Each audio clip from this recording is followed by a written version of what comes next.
Supercrack Estrella presenta. Cuando venga como tormenta un rayo impacta en la estatua de la libertad. Proverbios 1:27. Cuando venga como tormenta lo que teméis, y vuestra calamidad sobrevenga como torbellino, cuando vengan sobre vosotros tribulación y angustia. Jueves 23 de julio del 2020 en época de pandemia. Bitácoras de viaje en tiempos finales. Un rayo impacta en la estatua de la libertad. La mejor grabación de mi vida. Tras varios días en aviso por calor, las tormentas eléctricas se han sucedido en Nueva York. La tormenta ha sido comentadísima en las redes. El video difundido en Twitter del rayo cayendo sobre la antorcha de la estatua se ha viralizado. Las tormentas eléctricas han sido una constante estos días en Nueva York. Hemos visto la ciudad que nunca duerme con inundaciones en la Gran Manzana y un evento espectacular que rara vez consigue grabarse con detalle. Un rayo que ha impactado en la estatua de la libertad, el mejor video de mi vida, dice el autor. Mickey se capturó probablemente desde Battery Park, de donde salen los ferries para visitar la estatua más famosa de Estados Unidos. Su publicación en Twitter acumula ya más de 125.000 me gustas y casi 40.000 retweets. Estamos viendo las señales de las que nos habla la Biblia. En Proverbios 1:27 dice: cuando venga como tormenta lo que teméis, y vuestra calamidad sobrevenga como torbellino, cuando vengan sobre vosotros tribulación y angustia. Aunque la estatua se asienta sobre la enorme base de hormigón y granito, especifica la web del gobierno, es golpeada muchas veces al año por rayos. Esto es, explica, porque incluye otro material que es muy buen conductor, el cobre. A esto hay que sumar que estamos hablando además de una estatua de 93 metros de altura. Lo que hace que en esta ocasión sea diferente es que fueron 3 rayos seguidos los que cayeron. Con una duración de 20 segundos, en el clip se puede apreciar a las nubes grises sobre la estatua de la libertad y un rayo que golpea 3 veces a la icónica estatua para luego esfumarse. La escena fue capturada por el usuario Mickey CE en el muelle en la isla Ellis. Job 37:3 en la Biblia. Job 37:3 nos dice: Dios envía sus rayos y alumbra todo el cielo. Se extiende a los confines de la tierra. Los truenos son la voz de Dios. En la Biblia se habla muchísimas veces de los truenos y de los relámpagos, y en todas ellas se relaciona o dice directamente que son la voz de Dios. En los últimos tiempos, volvió a mi mente con muchísima fuerza, algo que siempre me repetía mi abuela: los truenos son la voz de Dios. ¿Sí? Siempre me repetía lo mismo, cuando en aquellos veranos de mi niñez, ocurría una tormenta. Tengo que reconocer que me podía la curiosidad, el morbo y cientos de sensaciones. Pero yo quería salir afuera y ver y dejarme mojar por toda aquella lluvia, sonidos inmensos y demás. He visto partirse árboles enteros por un rayo y todavía recuerdo cuando mi abuela me decía: entra en casa. Entra en casa. Eres una absoluta inconsciente.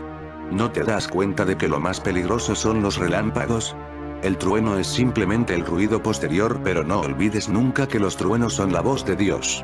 Entonces sí que me quedaba paralizada, aquello me llenaba de temor. No ha habido tormenta, truenos y relámpagos en mi vida, en los que no volviera aquella preciosa frase de mi abuela a mi mente y a mis neuronas más frescas. Hace unas semanas, pasé por una de esas circunstancias de la vida en las que todo parecía agolparse sobre mí. Parecía como si una especie de pesadilla se hubiera apoderado de todo mi ser y podía escuchar truenos y más truenos, relámpagos y más relámpagos sobre mi mundo y ¡zas!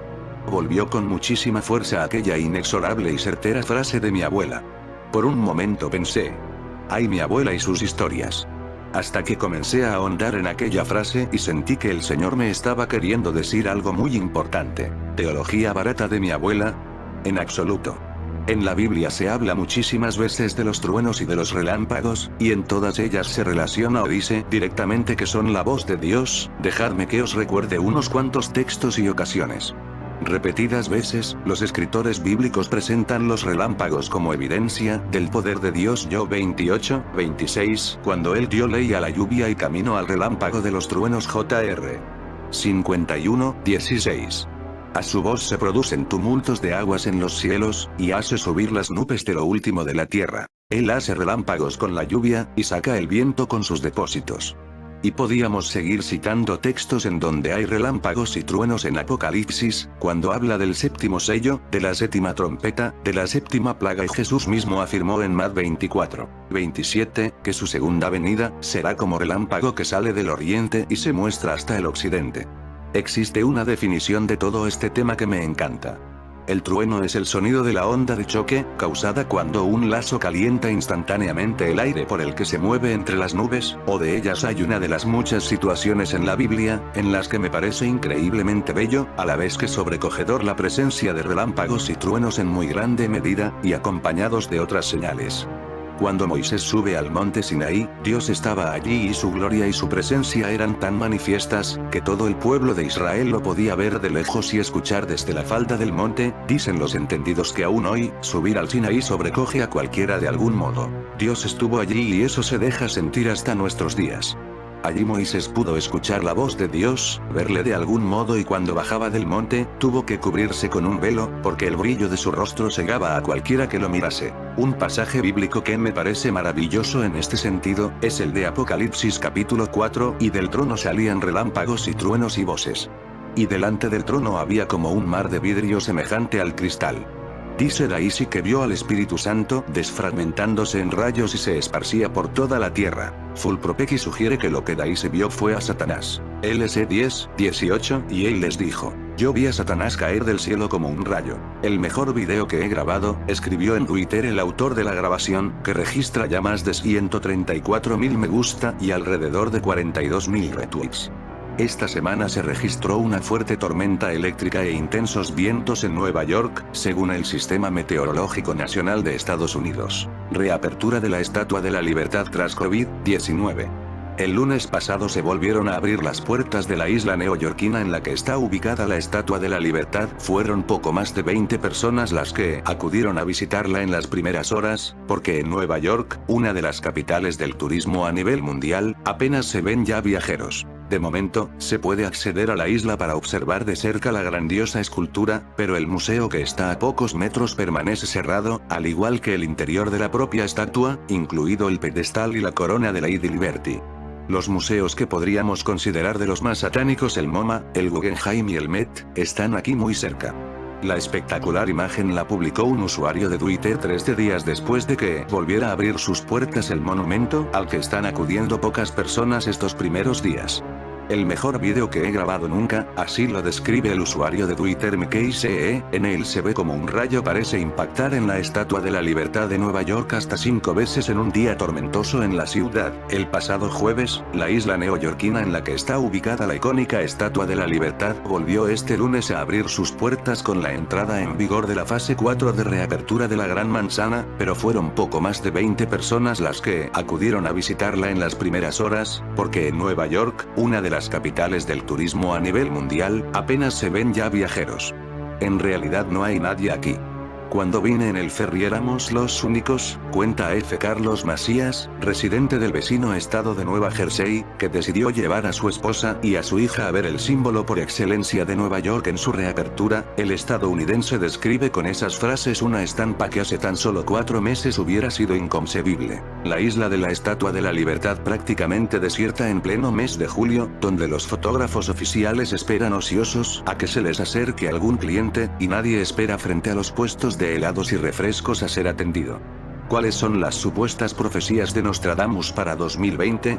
En varias noches la tierra temblará, hacia la primavera 2 esfuerzos seguidos, Corinto, Éfeso en los 2 mares nadará, guerra desencadenada por 2 valientes corajudos.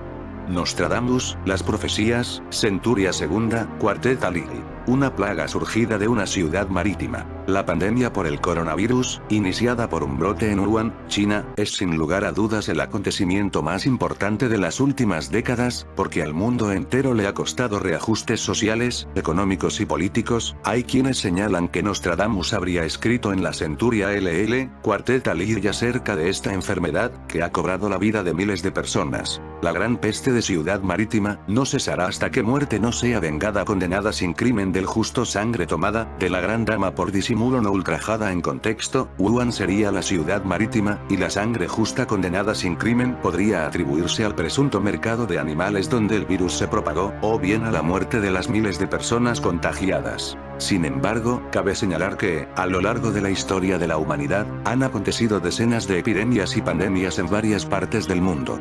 por lo que hablar de una peste en una ciudad marítima que provoca muertes no es decir nada novedoso ni muy específico. En el año 2013 un rayo cae sobre cúpula del Vaticano, y revive profecía bíblica. La fotografía del rayo tomada por Alessandro Di Meo, justo en el momento en que caía sobre la cúpula de la sede vaticana, recorrió el mundo y desató todo tipo de interpretaciones y comentarios. Expertos en estudios sobre el Vaticano, señalaron que las profecías de San Malaquías, la renuncia del Papa Benedicto XVI, y el rayo caído sobre el Vaticano, justo en el día en que éste renunciaba, abonará el terreno para reflotar las teorías apocalípticas que señalan que el fin del mundo está cerca. El inesperado anuncio de Benedicto XVI de renunciar el 28 de febrero próximo hizo resurgir la famosa profecía de Malaquías, con la lista de 112 breves frases en latín que indicarían la misma cantidad de papas antes del fin del mundo. La profecía fue publicada en 1595 por el historiador benedictino Arnold de Wion en su obra Lignum Vitae, Ornamentum Decus Ecclesiae, el árbol de la vida, el ornamento y la gloria de la iglesia. Wion atribuye la lista a San Malaquías, obispo de Armagh, Irlanda, en el siglo XII. Según la tradición, en 1139 Malaquías fue llamado a Roma por el Papa Inocencio II para recibir el palio obispal, y en la ciudad eterna tuvo al parecer un sueño sobre los futuros pontífices. Malaquías contó la visión, con una larga secuencia de frases bastante oscuras, en un manuscrito titulado Propetia de Summis Pontificibus, profecía sobre los soberanos pontífices.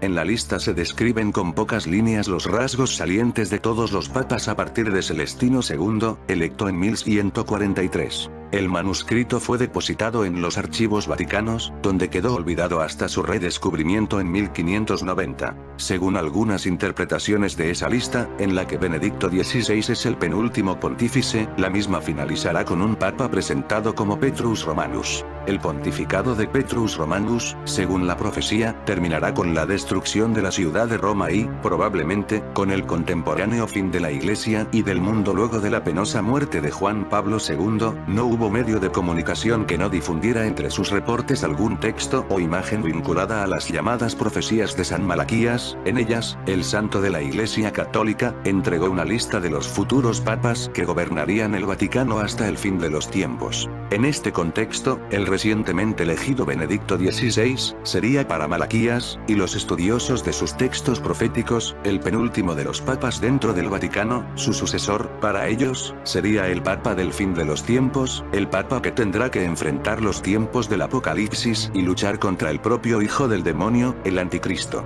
Pero ¿cuán exactas son estas profecías? Para los investigadores, la exactitud de las frases de Malaquías resultan ser sorprendentes. Por ejemplo, tomando en cuenta a los tres últimos papas, Pablo VI, Juan Pablo I y Juan Pablo II, el santo dio las siguientes frases: Flos florum, flor de las flores, para Pablo VI, meditate lunare, de la mitad de la luna, para Juan Pablo I, y de labore solis, de la labor del sol, a Juan Pablo II. En cuanto al primero, flor de las flores, resulta curioso que el escudo de armas de este papa presentaba 3 flores de lis, considerada la flor de las flores, y por si esto fuera poco, Pablo VI era nativo de Florencia, cuyo símbolo también es este tipo de flor. Por su parte, la frase referente a Juan Pablo I, de la mitad de la luna, muchos dan cuenta que esta frase quizás se debió a su corto período en el Vaticano, pues duró solo 33 días en el poder. Otros, sin embargo, van más allá, y consideran el lugar del nacimiento de Pontífice Belluna, luna bella, y su nombre original, Albino Luciani, luz blanca o luz lunar, como referencias claras de la profecía. Por último, Juan Pablo II, considerado por Malaquías como de la labor del sol, muchos aseguran que esta frase se refiere a su incansable labor alrededor del mundo, aunque otros afirman que esto se debe principalmente a que Farol Wojtyla nació un día de eclipse y murió otro día de eclipse. Asimismo, el Papa actual, Benedicto XVI, tiene consigo la frase de Gloria Olivae, de la gloria del olivo. Muchos afirman que esta predicción se debe a que Benedicto pertenece a la orden benedictina, quienes reciben el apelativo de olivetanos. Así también, se dice que Benedicto nació un sábado de gloria, el último sábado antes de Semana Santa, por la cual se realiza la Cuaresma, que se inicia el Domingo de Ramos, de Olivo. el último papa. Para aquellos que consideran como ciertas estas profecías, no cabe duda que el último de los papas sería el que sustituya a Benedicto XVI, ese último papa es llamado Petrus Romanus, es decir Pedro el Romano, su importancia es tal que San Malaquías escribe sobre él una frase que hasta el momento es materia de discusión por muchos investigadores y especialistas. Sea como fuere, para muchos esta profecía está próxima a cumplirse, sobre todo al tomar en cuenta otras profecías como las profecías mayas, en donde afirman que el mundo cambiará o terminará el 21 de diciembre del 2012 y la renuncia del actual Papa Benedicto XVI, las posibilidades de conocer el verdadero significado de las premoniciones de San Malaquías estarían próximas a revelarse. Michel de Notre Dame, o mejor conocido como Nostradamus, es uno de los más nombrados autores de profecías y eventos futuros. El francés ha sido estudiado por diversos especialistas y sus profecías, lejos de ser acertadas, han sido interpretadas de algún modo que hacen pensar que todo lo que aquel médico escribió o predijo se hace realidad. Cuando venga como tormenta lo que teméis, y vuestra calamidad sobrevenga como torbellino, cuando vengan sobre vosotros tribulación y angustia. 1, 20, 33. Salomón, habiendo mostró lo peligroso que es el prestar atención a las tentaciones de Satanás, aquí declara lo peligroso no es el prestar atención a las llamadas de Dios, Cristo mismo es la sabiduría, es sabidurías. Tres tipos de personas están aquí llamados por él. 1. Los simples, los pecadores son aficionados a sus simples nociones del bien y del mal, sus prejuicios simples contra los caminos de Dios, y halagan a sí mismos en su maldad. 2. Burladores. Personas joviales orgullosos, que hacen una broma de cada cosa, los burladores de la religión, que corren por todo lo sagrado y serio. 3. Los tontos, esos son los peores de los necios que odian que se les enseñe, y que tienen una aversión arraigada a la piedad seria. El precepto es claro: volveos a mi reprensión. Nosotros no hacemos un uso correcto de los reproches, sino nos volvemos de lo mal o a lo bueno. Las promesas son muy alentadores, los hombres no pueden acudir por ningún poder propio. Pero Dios responde: he aquí yo derramaré mi espíritu sobre vosotros. Gracia especial es necesaria para la conversión sincera, pero para que la gracia no se le puede negar a ninguna que la buscan. El amor de Cristo y las promesas se mezclaban con sus reproches, sin duda deben tener la atención de cada uno. Bien puede preguntarse, ¿cómo los hombres siempre significa proceder en un camino tan peligroso, cuando se considera la incertidumbre de la vida y las consecuencias de morir sin Cristo? Ahora los pecadores viven a gusto, y establecen penas en rebeldía. Pero su calamidad vendrá, ahora Dios está dispuesto a escuchar sus oraciones. Pero luego se darán voces en vano, ¿estamos aún desprecian la sabiduría? Cuando venga como tormenta lo que teméis, y vuestra calamidad sobrevenga como torbellino, cuando vengan sobre vosotros tribulación y angustia. Escuchemos con diligencia, y obedecemos al Señor Jesús, para que podamos disfrutar de la paz de la conciencia y de la confianza en Dios. Estar libres del mal, en la vida, en la muerte, y por los siglos. Cuando venga como tormenta lo que teméis, y vuestra calamidad sobrevenga como torbellino, cuando vengan sobre vosotros tribulación y angustia. Nada más ilustrativo que el Museo Mona en Nueva York, donde podemos ver a un ser humano durmiendo en una prisión de cristal. Esta exposición fue mucho antes del famoso coronavirus, el sueño dorado de los satánicos encerrarnos ya estaba siendo expuesto. En fin amigos de Supercrack Estrella, si el video te gustó pulgar arriba.